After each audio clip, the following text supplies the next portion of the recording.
3 बंदे बैठ के 25 करोड़ अवाम की नुमाइंदगी करने वाले वज़ीर आज़म को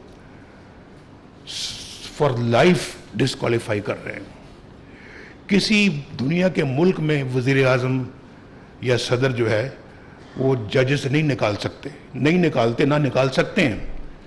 लेकिन यहाँ एक छोटे से मामले में कि बेटे से तुमने तनख्वाह नहीं ली, तनख्वाह भी कितनी, 10,000 रियाल तनख्वाह नहीं ली आपने। भाई नहीं ली तो और भी अच्छी बात है, नहीं ली तो इसमें बुरा क्या है? अगर ली होती तो फिर तो चले आप फिर भी पूछते मुझे, ली नहीं है उस पे आप वज़ीर आज़म को डिस्क्वालीफाई कर रहे हैं और फिर फॉर लाइफ कर रहे हैं। यार कोई इसका कौन जवाब देगा? मुझे बताएं जरा, मैं बार बार जवाब पूछता हूँ। सियासत जो है ना वो आखिर किसी असूल के साथ ही करनी चाहिए। तो मेरा पूछने का ये हक है और ये हक मैं रखूंगा अपने पास ता दमे मर्ग।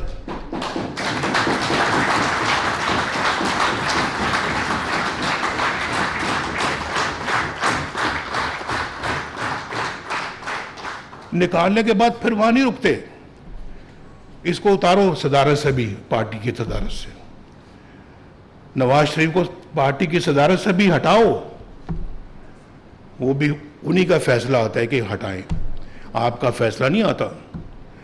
इस CWC का, जनरल काउंसिल का या पार्टी का फैसला नहीं है, वो फैसला सादर कर रहे हैं आपकी जगह पे। आपको क्या इख्तियार है भाई? क्या मुझे पार्टी की सदारत से आप हटा रहे हैं?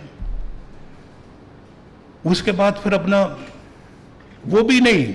अच्छा, अभी ये जो नैब का जो जज है, इसको ऑर्डर दिया जा रहा है कि 6 महीने में इस जाली केस का फैसला करें और जस्टिस एजाजुल एहसन को उसका मॉनिटरिंग जज बना दिया। तो हमें पूछते हैं, बेटे तक तनख्वाह नहीं ली, डालो जेल में, डिस्क्वालीफाई करो। छोटी अपना जी आपने जो ये आपके एसेट्स और आपके जो असासे और आपके जो अखराजात है वो नहीं आपस में मिलते। इस नैब में केस भेजो भाई। 150 पेशियां भुगती जा रही है, मैंने भी और ये मरियम भी जो यहां बैठी हुई हैं इन्होंने भी भुगते। 150 पेशियां वहां भुगती। तो मैं ये भी नहीं पूछ सकता कि भाई बताएं ये फिर जज साहब ने क्यों इस्तीफा दिया? जनाब, चीफ जस्टिस बनने वाले जज ने वक्त से पहले इस्तीफा दे के वो भाग गए, क्यों भागे? पूछा तो जाए। जज जो थे, जो फारिग किए गए हैं वहाँ सुप्रीम कोर्ट के, मज़ाहिर नकवी साहब, भाई आपने इतनी जायदादें बनाई थी, आपने अभी तक कोई कौम के सामने लाए ना, कोई मुकदमा चलना चाहिए आप पे, पता तो लगे कि आपने ये गलत तरीके से सारा कुछ बनाया और आपको भी नैब के अंदर डालना चाहिए। आप भी नैब भुगते हैं, हम सब ने नैब भुगती है और बेवजह भुगती हैं। सबके झूठे केसेस थे जो आज एक्सपोज हो रहे हैं, बारी बारी हुए या नहीं हुए, हमने बेवजह भुगते हैं। लेकिन हमने हुकूमत भी हमसे छीनी गई और हमारे कुछ सेनेटर भी यहाँ पे शायद मुमकिन है 1-2 वो बैठे हों जिनको कहा जी कि ये पार्टी इनको टिकट दे ही नहीं सकती क्योंकि इनके दस्तखत नवाज शरीफ के दस्तखत थे। तो नवाज शरीफ साहब चूंकि सदर नहीं रहे, लिहाजा इनको हम नहीं मानते। इनको मतलब ये कि 2 टूट जाएंगे बंदे उनसे, लेकिन वो टूटे नहीं, वो साथ ही रहे। और आप भी माशाल्लाह जेलें भुगती हैं, सज़ाएं भुगती हैं, मुश्किल वक्त भुगता है, अपने कारोबारी मामलात भुगते हैं, लेकिन आप भी अल्लाह ताला के फजल करम से पार्टी को कभी छोड़ने का कभी सोचा भी नहीं, बल्कि आपने यही सोचा होगा कि पार्टी छोड़ने से बेहतर है, जेल से इस तरह से जाने से बेहतर है कि जेल से हमारी जो है ना वो लाश जाए। मैं समझता हूँ, जज्बात को समझता हूँ। तो ये बहुत बड़ी बात है। मुझे आपको सबको खराज तहसीन पेश कर दी, लेकिन मैं अब उस बात की तरफ मैं मुख्तसर करते हुए दोबारा आता हूँ कि फिर क्या हुआ कि एक सिटिंग प्राइम मिनिस्टर के खिलाफ इतनी बड़ी साजिश की गई, उसको निकाला गया और फिर उसके बाद क्या हुआ? जज शौकत सिद्दीकी साहब कहते हैं کہ میرے پاس یہ جرنیل آئے اور انہوں نے کہا جی کہ نواز شریف کو اور مریم کو آپ نے اندر رکھنا ہے جیل میں, باہر نہیں آنے دینا. بول پڑے وہ. یہ بھی اس کا بھی کوئی کسی کنارے یہ بات ساری لگنی چاہیے. اکاؤنٹیبلٹی ہونی چاہیے. ہم صرف وہ اکاؤنٹیبلٹی کا مطالبہ کرتے جس نے پاکستان کو تباہ و برباد کیا ہے. جن کاموں نے پاکستان کو تباہ و برباد کیا ہے, کیا ان سب چیزوں کی اکاؤنٹیبلٹی نہیں ہونی چاہیے؟ کیوں نہیں ہونی چاہیے؟ ہماری بھی ہوئی ہے اور سیاستدانوں کی ہوئی ہے, لیکن جو باقی لوگ ان میں ملوث ہیں ان کی کیوں نہیں ہونی چاہیے؟ ہونی چاہیے. اور خود ان ججز کی بھی ہونی چاہیے جنہوں نے یہ فیصلے دیے.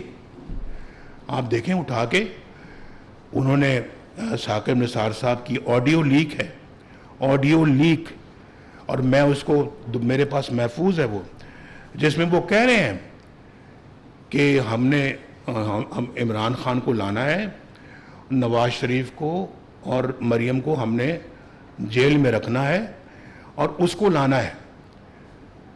یہ آڈیو لیک میرے پاس ہے. وہ چیف جسٹس آف پاکستان یہ باتیں کر رہا ہے. مجھے بتائیں ذرا, مجھے کوئی بتائے کہ کیا اس کی اکاؤنٹیبلٹی نہیں ہونی چاہیے؟ یہ سب باتیں ہیں جو ٹھیک ہوں گی تو یہ ملک ٹھیک ہوگا. اگر اکاؤنٹیبلٹی ہوتی رہتی اور پچھلے 70-75 سالوں سے ہوتی رہتی تو آج ہم ایک ڈیفرنٹ قوم ہوتے, آج ڈیفرنٹ پیڈسٹل پہ ہوتے. تو یہ انہوں نے اور ملک کا بیڑا غرق کیا. انہوں نے ایسے بندے کو لے کے آئے جس نے اور تباہی مچا دی. مجھے ذرا کوئی بتائے, میں پوچھنا چاہتا ہوں اپنے, آپ بڑے سمجھدار لوگ بیٹھے ہوئے ہیں, ہر چیز کی قیمت ہمارے دور میں جب تک میں وزیر اعظم تھا بالکل مناسب سطح پہ تھی. چاہے وہ بجلی ہے, چاہے وہ گیس ہے, چاہے وہ سبزیاں ہیں, چاہے وہ پیٹرول ہے, چاہے وہ ڈیزل ہے, چاہے وہ دیگر اپنا ضروریات زندگی کی آٹا ہے. ڈالر بالکل 104 پہ رہا, پورے 4 سال 104 پہ رہا. بیٹھے ہیں ڈاکٹر صاحب, پوچھ لیں یہاں.